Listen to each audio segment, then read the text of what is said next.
Good morning, and welcome to the West Hills Unitarian Universalist Fellowship's virtual Sunday service. We are affectionately known as WOOF. My name is Howard Baldwin. I use the pronouns he and him, and it is my privilege to serve as your lay leader this morning. Tomorrow is Labor Day, which is always special to me because for most of his career, my late Uncle Joe Swire was an arbitrator for the International Union of Electrical, Radio, and Machine Workers. Today's speakers, though, will talk about some of the hardest labor of all. Whoever and wherever you are at this moment, we want you to know that you are welcome here, regardless of your age or abilities, regardless of whom you love or how you identify your gender. If you do, whatever your spiritual practices may be, or if you have none, we welcome you. We especially welcome you no matter what the color of your skin, because that's also color of your skin. We are glad you're with us this morning, all of us local to this virtual community of conscious and compassion, or wherever you may be. I encourage you to check the announcements in your order of service to see what else is happening this week, and to join us for our virtual coffee hour at 11:30 when we will check in with each other, share our joys and sorrows, and talk about today's service. If this is your first time with us and you don't have an order of service, but would like to know more about who we are and how we stay connected during this time of social distancing, don't hesitate to get in touch with our congressional administrator. All of that information is on our website. So it's that time of year again, and while our auction committee has been sequestered, they have not been any less creative, as you will now see.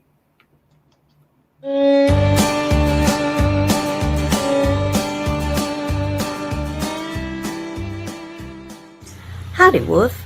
It's high time we started this roundup for items for our annual auction. So mark your calendars now for October 17th through 23rd, when all the goings-on will be online. And then on October 23rd, plan to join us for one hellacious shindig of a grand finale. And that's going to be online or in person or some combination thereof, depending on if these varmints that are causing all this COVID trouble are going to straighten up and fly right. Now, if you're still having some trouble coming up with ideas of what you can throw into the pot, since that pot still seems to be a little speck pandemic-y, we got you covered. There's a bunch of communication that's going to be coming to your inbox and to your social media. And in there, you're going to find a link to our COVID-safe auction donation ideas interactive document. Now, if that don't get your creative juices flowing, then you can also find a link to last year's website where you can see the actual listings of last year's items. And, of course, you can always choose to talk to Sheriff Rosie and her posse, because they would be happy to jaw with you in person. So, head 'em up and bid 'em high. We are back in the saddle with a few restrictions, and we're all going to be at the I'm Okay, You're Okay Corral October 17th through 23rd. Join us for the good, the bid, and the you-ugly.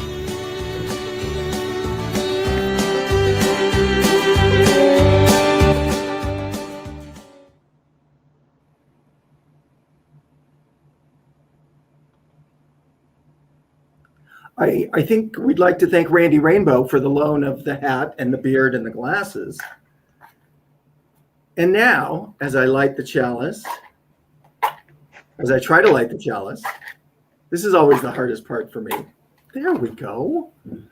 The Unitarian Universalist symbol of our shared and scattered faith. Let us speak together our opening affirmation. The words will be on the screen. Let us open our eyes to see what is beautiful. Let us open our minds to learn what is true. Let us open our hearts to love one another.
This morning's reading is from Cesar Chavez. We can choose to use our lives for others to bring about a better and more just world for our children. People who make that choice will know hardship and sacrifice. But if you give yourself totally to the nonviolent struggle for peace and justice, you also find that people give you their hearts, and you will never go hungry and never be alone. And in giving of yourself, you will discover a whole new life full of meaning and love.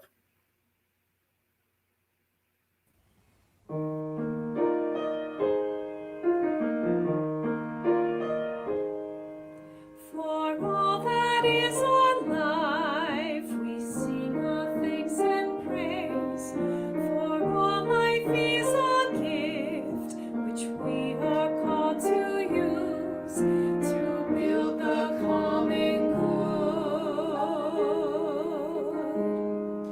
and make our own days glad.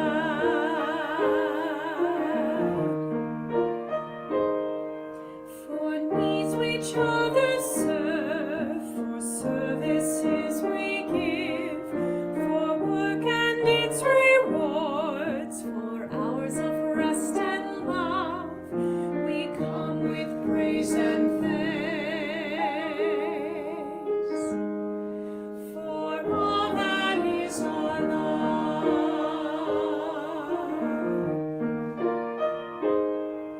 for sorrow we must bear, for failures, pain, and loss, for each new thing we learn, for fearful hours that pass, we come with praise and thanks. For all that is our life,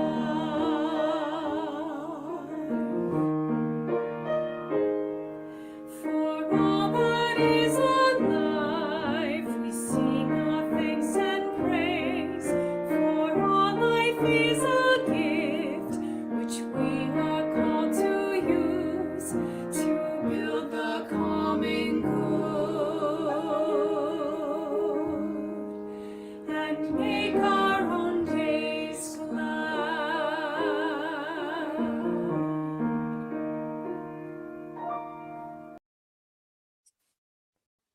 I am so delighted to be with you today. Today, we are honored to have representatives from the Western farm workers come and be with us and share their stories. I am sharing a story with you today that is about Dolores Huerta and Cesar Chavez. These are names that hopefully are familiar to you. They are people who many years ago were incredible change makers. The changes that they marched and fought for still have improved the lives of the people who pick and harvest and plant and take care of our food, and so much more. Friends, we know that even though there have been people in history who have fought incredibly hard for immense change, we know there is more to be done.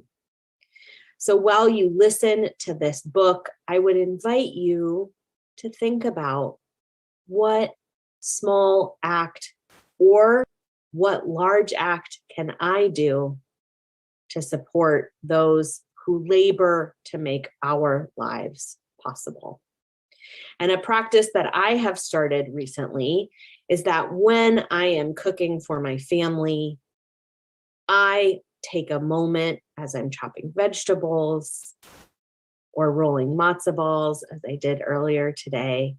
I take a moment to stop and send out gratitude for all those who toil to make our lives possible.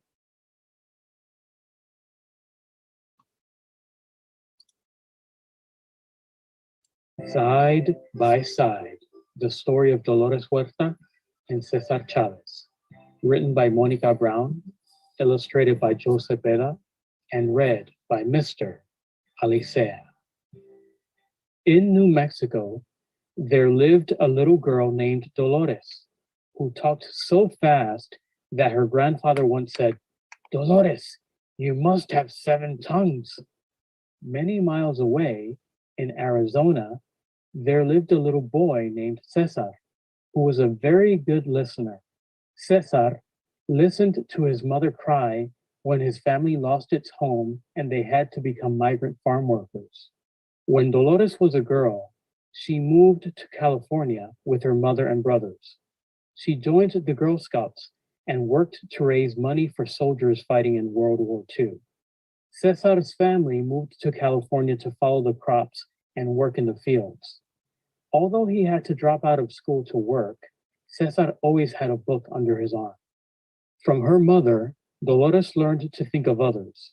When poor farm worker families had no place to sleep, Dolores' mother would let them stay at her hotel for free. Life for Cesar's family was difficult. All day, they bent over in the hot sun picking lettuce, strawberries, and grapes.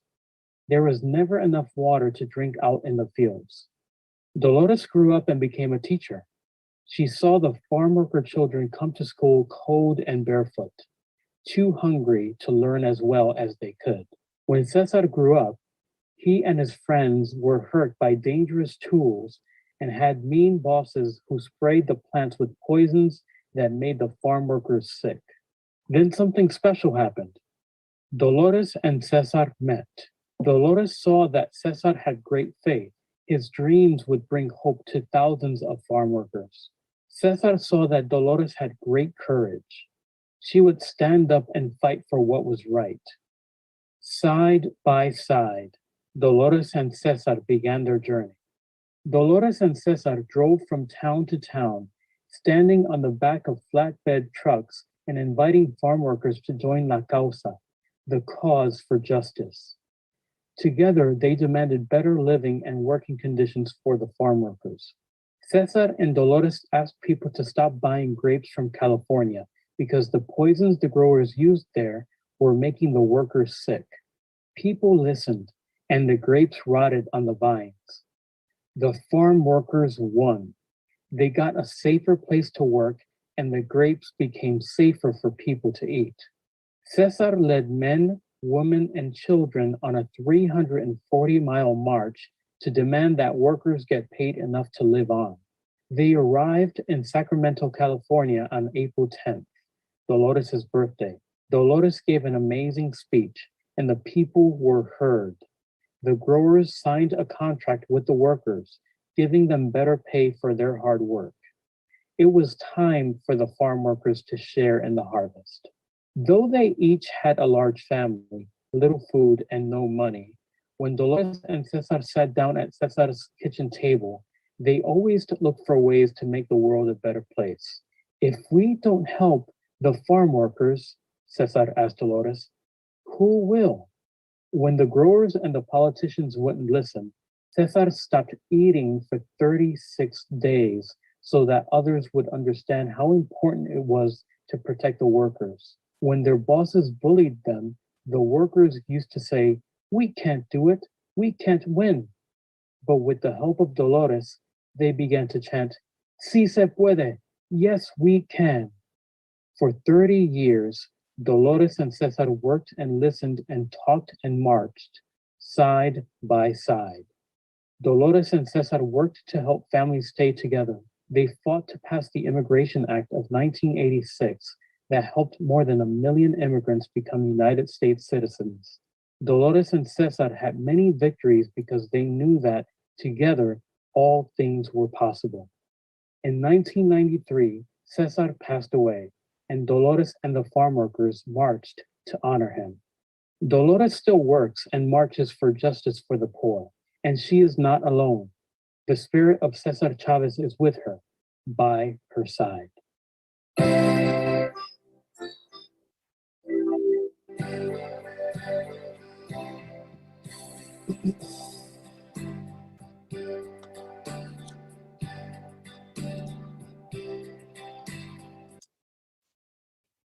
What a wonderful story. And it is a testament to when we get together, we can get things done. This is time when we hold up our highest aspirations and hope. Spirit of love and life, holy, that which makes our lives possible and sustains it, utter mystery, please hold us today after this hard week. Please hold and care for all those who are suffering and are afraid right now. The people in Afghanistan, especially women, citizens from Western nations, and all those who helped the US. Those that suffered the destruction of Hurricane Ida, and all those still without homes, water, and electricity. The people and animals in the way of fires all across the West. The 1,500 a day who are dying from COVID in the West, and those many more around the world. And the so many others who are struggling with the illness or its long aftermath, and all the people who love them and care for them. Every woman in Texas who needs an abortion today or in the future. Please hold and care for all the people, all those who labor to offer protection and care each day to all of us, those who fight to get people out of Afghanistan and protect those who are there, the first responders and second responders, and all those who show up in any crisis, firefighters, doctors and nurses, abortion providers and reproductive right activists, teachers, farmers, and farm workers. It is Labor Day. Let us hold these people especially in our blessing. Keep our hearts open and compassion, our bodies conduits of righteous rage. It is so easy to fold into ourselves when injustice and pain hammer down upon the world. Please ground us, sustain us, help us walk toward the suffering with care. And remind us every single day to be grateful. How lucky we are to eat. The earth, sun, water, and air make every bite we take possible. So does the labor of so many people, the farmers, the farm workers, food packers, food processors, truck drivers, grocery store workers, cooks, and more. We eat because so many people spend the precious hours of their days sharing their gifts of body and mind. This is Labor Day. Let us remember our utter dependence on those people that make eating and thus our very lives possible. Amen. Now let us take time for prayer, meditation, and reflection, as is your tradition. And as River is Flowing is playing, if you would like to write the names of the people who you are holding in your hearts today in the chat, that would be welcome.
The river is flowing, flowing and growing. The river is flowing down to the sea.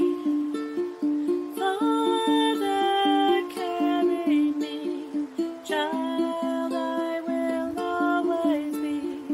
Mother, carry me down to the sea.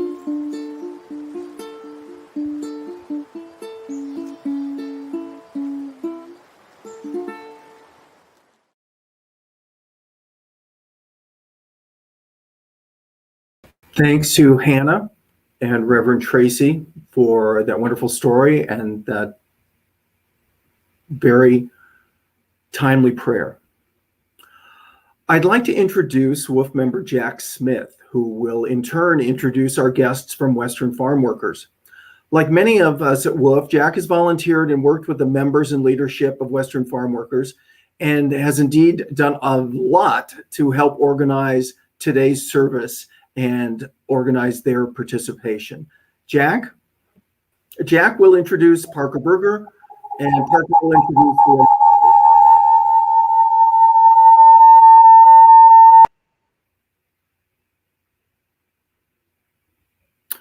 I think Jack may have two channels open. Good morning. Oh, my.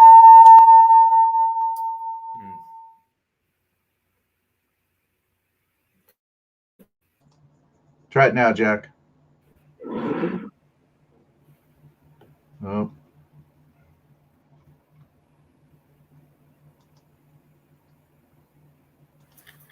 right. Okay, that's the one.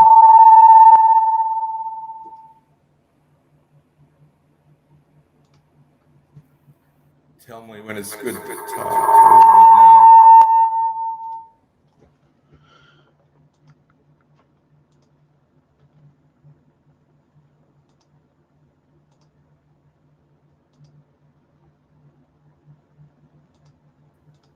All right, try it now. now.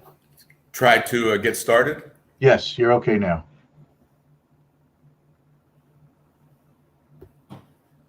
I can talk. I can't see myself. Well, it's okay. We can hear and see you, so keep going. You're good. Okay. All right. Thank you. Thank you, Howard. And despite the trouble that may have been my fault, good morning. Y buenos dias. It's such a pleasure to have people from Western Farm Workers speaking at our service today. Wolf's partnership with this organization over many years has provided us opportunities to assist as they advocate and provide support for their members. But just as important, I think, is the opportunity it has given us to learn about their lives and the struggles they face. This learning will continue this morning. I'd like to first introduce Parker Berger, the highly respected face of Western Farm Workers, and he will introduce the members with him today. So, Parker, Montse y Angela, estamos muy feliz de tenerte aquí esta mañana. Bienvenidos, bienvenidos todos. Parker.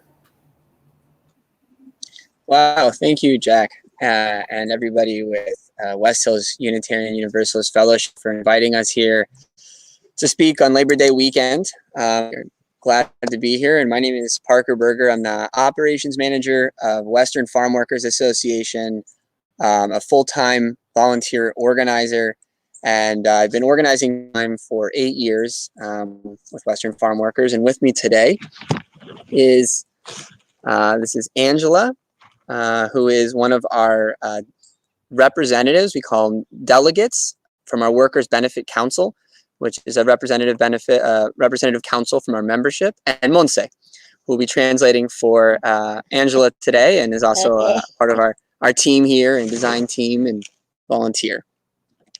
So one of the things we have been asked to do is to give you an idea of a day in the life of a farm worker. And so Angela is going to speak a little bit and explain a day in the life of a farm worker. Yeah. Maybe you could take your mask off. Ok.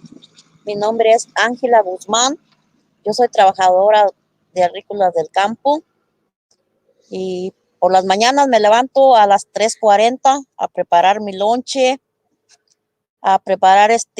mi lonche, salgo a la calle a esperar el raite y llegamos al trabajo y entramos a las 5 de la mañana y trabajamos 10 horas o 11 horas en la pizca y tenemos que hacer como 300 libras de Blueberry para ganar $120.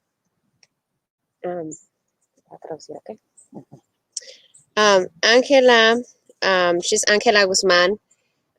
She is explaining that she's a farm worker for the past almost 10 years, and she has to wake up around 3:40 in the morning to prepare her lunch, get ready to work, and then she has to wait for her ride to work. She starts working at 5. She works picking blueberries, and her work days will last between 10 to 11 hours a day. Tengo que hacer 300 libras, ¿no? She also has to make 300 pounds of she has to pick 300 pounds of blueberries in order to get about $120 per day. Y de allí todavía pagamos raite. Puede empezar a hablar, compartir más y yo traduzco. Ok, y de allí, todavía de eso tenemos que pago mi raite y todavía de allí nos quitan dinero.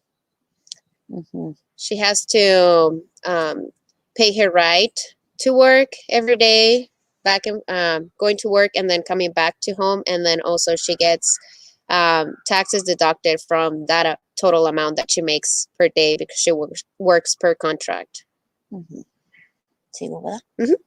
Ok, luego yo lo que pido, que en veces vamos a trabajar a los campos y hay personas que nos tratan bien, hay personas que no nos tratan bien. Sí. ¿Quién puede compartir más sobre esto? Okay. Entonces, yo espero que esto también nosotros que estamos en el campo, que también los americanos sepan valorizar lo que nosotros trabajamos, porque también si no trabajaremos todo el agrícola del campo, yo pienso que los americanos no tuvieran un plato de comida en la mesa. She's sharing that, part of her job is dealing with good and bad people at work. Sometimes she runs into good bosses and sometimes they don't treat them right.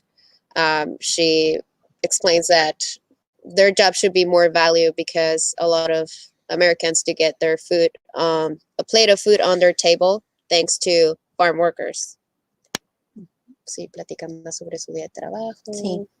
Y yo espero que eso lo tomen mucho en cuenta el americano, en nosotros, la persona hispana que trabajamos en el campo. She hopes her work gets value for what us Hispanic people and any farm worker from people in the U.S. Digo, ¿verdad? Sí, platiqué sobre su trabajo, qué es lo que hace. Sí, como voy a platicar lo de la uva. El 2020 anduve trabajando con un contratista en la uva.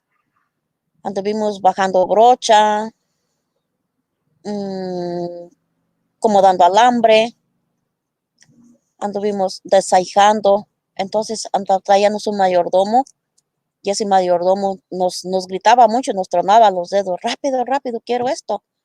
Entonces hubo un día que a mí me dio, ¿cómo se dice? Coraje. Me dio como coraje. Le dije, bueno, ¿andamos por horas o andamos por contrato? Dice, no, se tiene que sacar ese contrato porque así lo rigió el que se hace dueño de encargar de agarrar los contratos. Porque hay una persona que es la que hace los contratos y otra persona que es el mayordomo. Y a mí me dio mucho coraje. Sí me dio coraje y le dije, bueno, pues si yo no ando por contrato, yo ando por horas. O dice, Le dije yo, y cuidadito que le vas a decir al patrón. Y fue lo primero que hizo, decirle al patrón. Y ya otro día decir, usted no va a tener trabajo aquí, dice, porque usted ayer le gritó al mayordomo. Dije, okay, I'm sorry. She's No me voy pa' mi explaining casa. that on the 2020, even COVID, she was working. She was working on picking grapes, and she was helping on the maintenance for the plants, like wiring them, cutting the leaves, and then picking also. And so they had they call it well, it's like a supervisor, and he was telling them to hurry up, to do it faster, to work harder. And of course they don't do it in a nicer way. So she didn't like that, and she asked them, are we here by contract or per hour? Which they usually get by contract. They don't get paid by hour. And so he told her that she was there by contract, and they had to follow orders, and they had to meet the numbers. They had to pick or they had to meet the goals. And so she just complained, and she said, well, just don't tell the boss that I complained. And that was the first thing that the supervisor did. He went to tell the boss, and the next day they told her that she was fired. Basically, she didn't have a job for the rest of the season. So those are things that she has to deal on her job. Y también como cuando andamos en la pizca de la gooseberry, hay bastante personas piscando la gooseberry. Y hay personas que no les gusta salir al lonche, no les gusta agarrar break, no les gusta salir al lonche, porque pues tienen que hacer bastantes libras para ganarse unos $300. Y pues eso también lo veo yo un poco difícil, porque mejor deberían de pagar por horas. Es mejor que le paguen a uno por horas y no andar por un contrato, porque pues trabaja uno muchas horas y poco dinero. ¿Cómo cuánto les pagan por libra más o menos? Pues a cómo sale la libra. ¿Cuánto les pagan por libra? 40 centavos la libra. So she's explaining that Sí. sometimes at work, well, they don't take breaks. People don't take breaks. People don't take lunch. They just keep working 8 hours straight, because they want to pick enough fruit to have enough money. The most they can do, it's like about $300 per day. And I asked her how much she gets paid per pound, and usually it's like 45 cents per pound. Yeah. Tiene que hacerse unos 300 libras para ganar $120. Yeah, they have to pick about 300 pounds to get about $120 minus taxes. Okay. So this is what many of our members are up against who work in the fields, who work in agriculture. And Angela is a member and a part of Western Farm Workers, and has been for 3 years. Western Farm Workers, I know many of our friends at West Hills have joined us and participated in our work, and so may know a little bit about us. But for those that don't or have not, Western Farm Workers is an all-volunteer private membership association. We have just over 13,000 members. Our members primarily work in agriculture, but also do other jobs as agriculture and the economy in the area has changed. Majority of our membership are seasonal, so they'll work here year-round.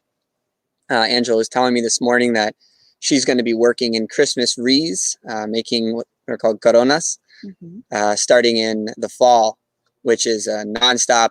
And what she means when she says she works contract, it means that you're paid by the pound versus paid by the hour, contracto. It's just what people call it. And so they're paid by the pound. And wreaths, Christmas wreaths are the same. The pay starts from 50 cents for a wreath to maybe $2.50 for a wreath. That might be more complicated, and it depends on the size. Western Farm Workers has been here in Washington County for 33 years, fighting to address and change these conditions. We operate and run a free of charge self-help 11-point benefit program, which includes food, clothing. We have volunteer attorneys, doctors, and dentists who donate services free of charge for our members. And these benefits are very important and help sustain our membership.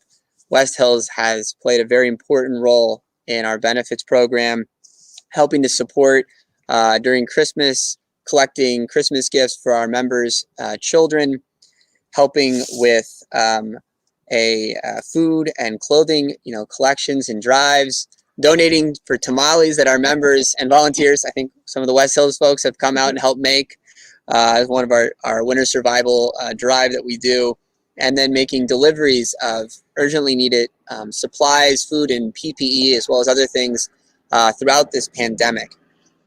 So we greatly appreciate that, and thank you for your participation. It makes a difference. We realize that addressing these problems and the root of these problems requires working people to have a real say in the policies and decisions that are affecting their lives, and that requires organization.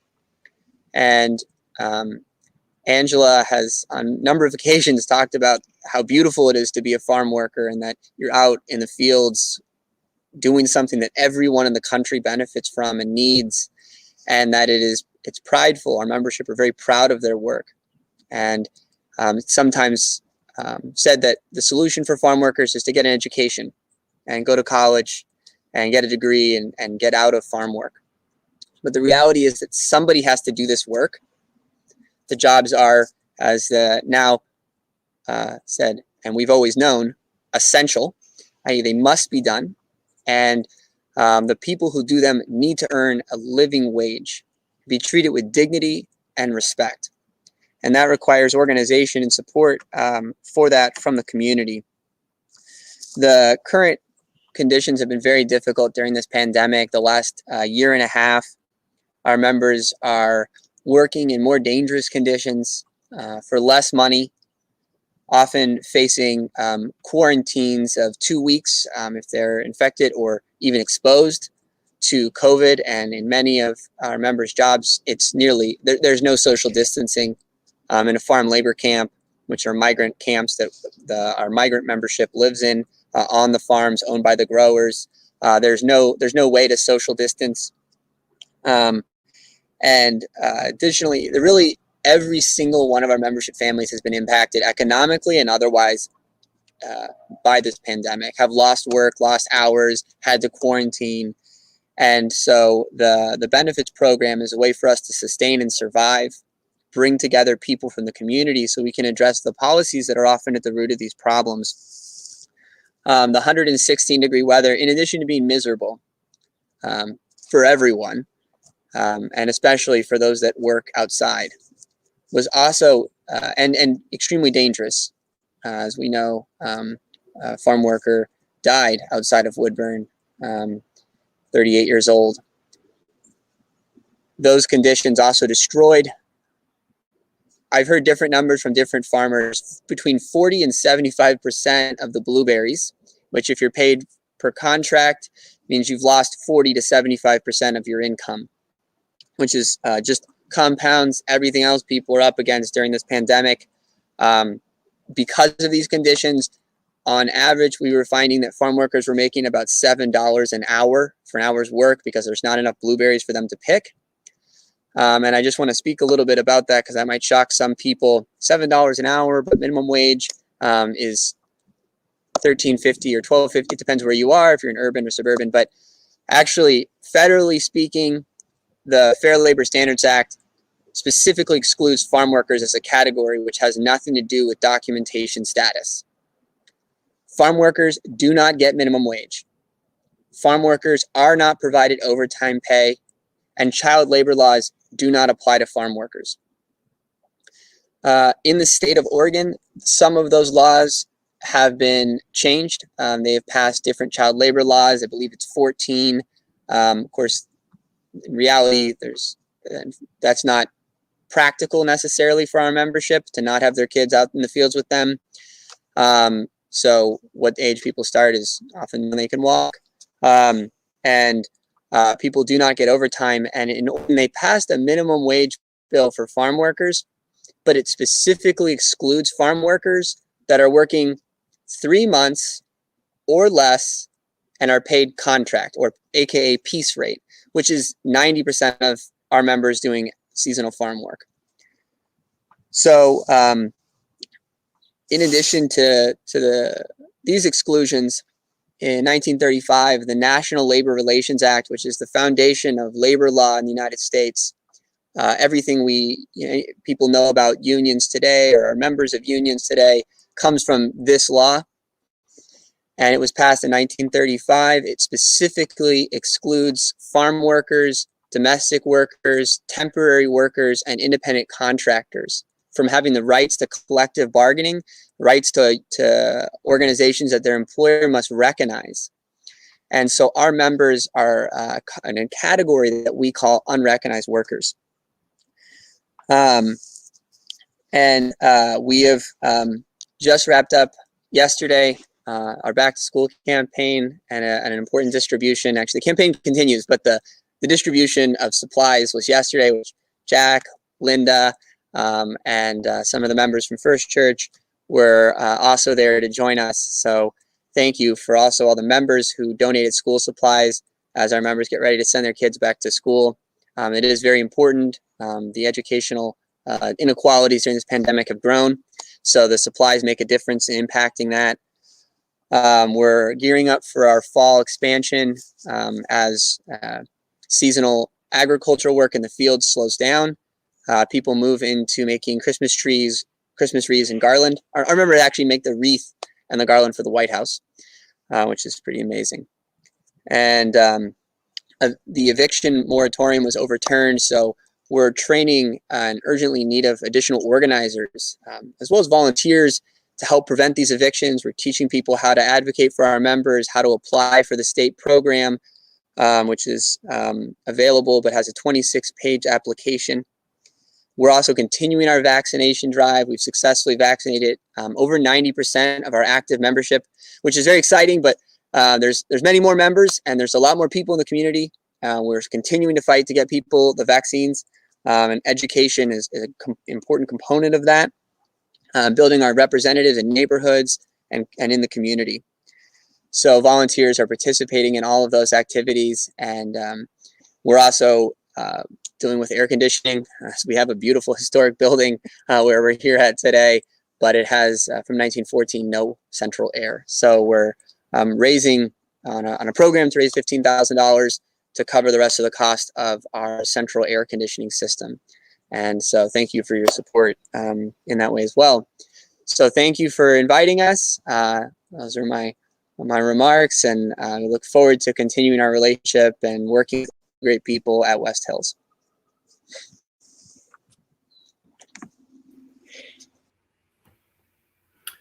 Thanks, Parker, Angela, Monse, and Jack. The offering today will be for the benefit of Western Farm Workers Association if you'd like to help them in their good efforts. We have just heard from some of the caring people in our partnering organization describing the important work they do. Wolf has been very generous in providing volunteer help to them, and another important way to help is by contributing this morning. Join me, please, in our affirmation of gratitude and giving. Let us be grateful when we are able to give, for many do not have that privilege. Let us be grateful for all those who share their gifts with us, for we are enriched by their giving. And let us be grateful even for our needs, so that we may learn from the generosity of others.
from fear.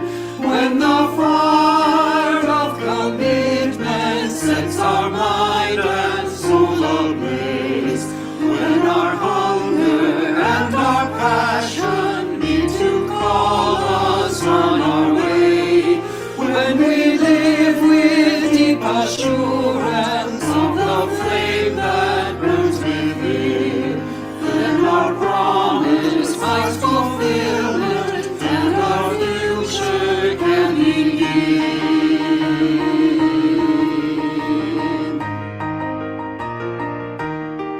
From the stories of our living rings a song both brave and free, calling pilgrims still to witness to the life of liberty.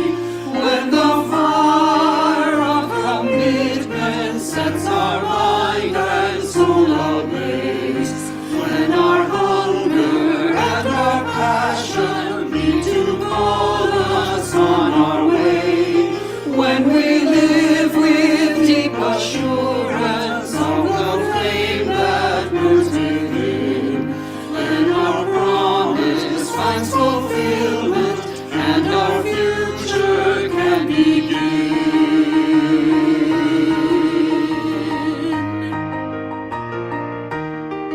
From the dreams of youthful vision comes a new prophetic voice, which demands a deeper justice built by our courageous choice.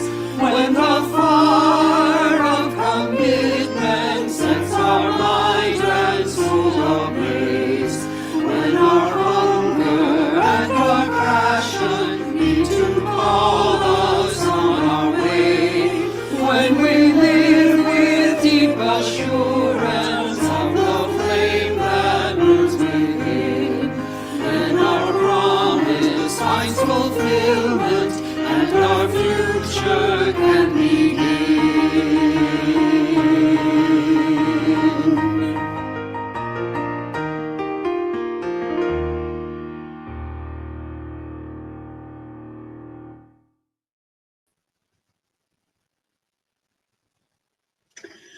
Hello, I'm the Reverend Connie Yost, an affiliated community minister here at Wolf. I really appreciate the service today. I wanted to let you know about some opportunities there are to support farm workers. I'm the besides at Western Farm Workers, who's doing great work, and Parker did a good job of outlining that. I'm the president of Farm Worker Ministry Northwest, and we're a member organization of National Farm Worker Ministry. So there are actions and education that we do in legislatively and also with farm workers locally and nationally.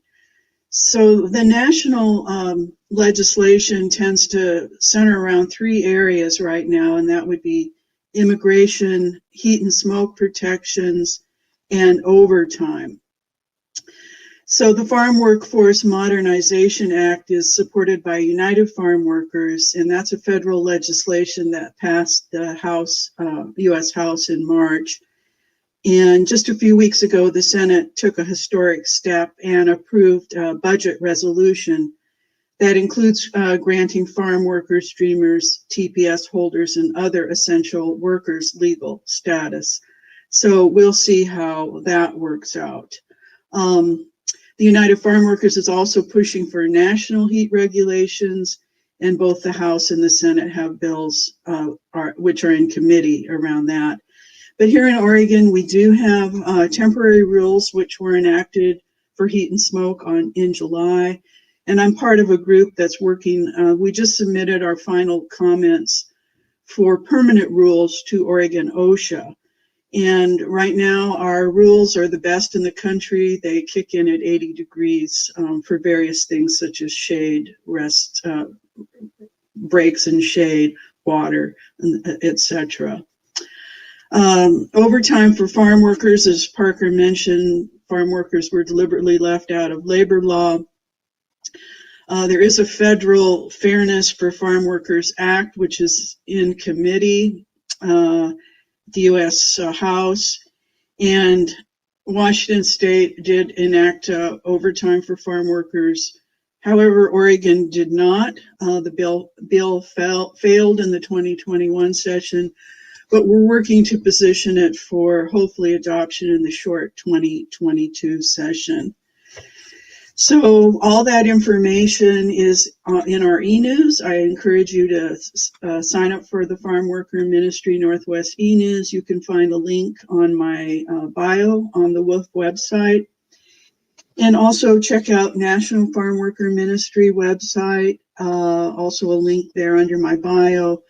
Every year we do a lot of curriculum around farm work, and this year called the Harvest of Justice theme, which kicks off tomorrow for Labor Day. It's called Farm Workers and the Environment, so a lot more about the heat and smoke stress.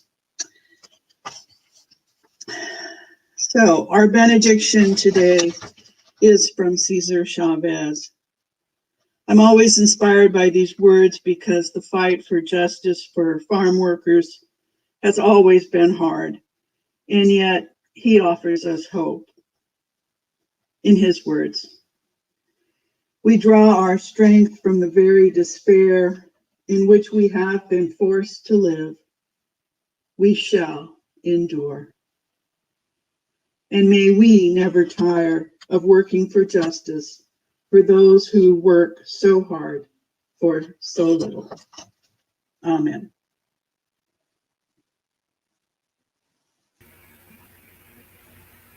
Thank you, Reverend Connie. As we extinguish the chalice, let us carry within us the warm glow of its flame and the values of Unitarian Universalism.